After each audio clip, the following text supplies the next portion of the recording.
కుల రాజకీయాలపై AP deputy CM Pawan Kalyan కీలక వ్యాఖ్యలు చేశారు. ఇలాంటి కుల రాజకీయాలకు చరమగీతం పాడాలని జనసేన గట్టిగా నిర్ణయించుకుందని పవన్ స్పష్టం చేశారు. ఎన్నికల్లో ఘోరంగా ఓడిపోయినా వైసీపీ తీరు మారలేదని ఆయన మండిపడ్డారు.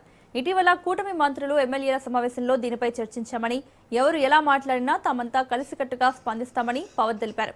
ఇకపై రాజకీయాల్లో జరిగే కుల దూషణలను, అరాచకాలను తిప్పికొట్టేందుకు జనసేన పక్షాన సేనగలం పేరుతో ఒక హైపర్ కమిటీని ఏర్పాటు చేసినట్లు, ఇకపై ఎవరు దూషించినా సేనగలం గట్టిగా స్పందిస్తుందని డిప్యూటీ సీఎం పవన్ కళ్యాణ్ హెచ్చరించారు.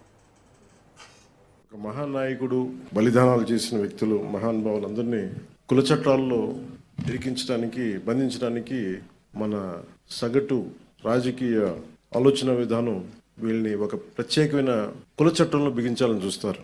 తెలంగాణలో ఇంకా తెలంగాణ నినాదం ఉంది, తెలంగాణ ఉనికి ఉంది, తెలంగాణ భావోద్వేగం ఉంది.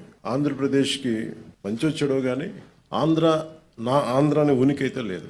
ఆంధ్రప్రదేశ్కి ఉనికి ఇచ్చిన మహానుభావుడిని ఒక కులాన్ని కట్టేశాం.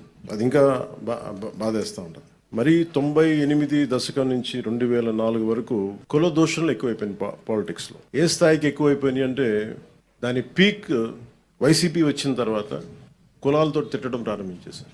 ఇంకా అది పరాకాష్ట. ఈ స్థాయికి మనందరం దిగజారిపోతే ఒక సెన్సిటివ్ ఇష్యూస్లో తోసారు.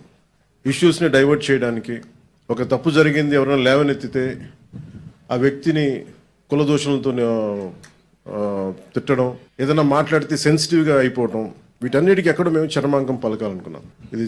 ఇది జనసేన మూల సిద్ధాంతంలో ఒకటి కులాల ఐక్యత, కులాల ఇంటర్డిపెండెన్సీ, పరస్పర సహకారం చాలా చాలా అవసరం. సామాజిక చైతన్యాన్ని గుండెల్లో నింపుకున్న వాళ్ళు అన్ని కులాలు ఉన్నారు దీంట్లో.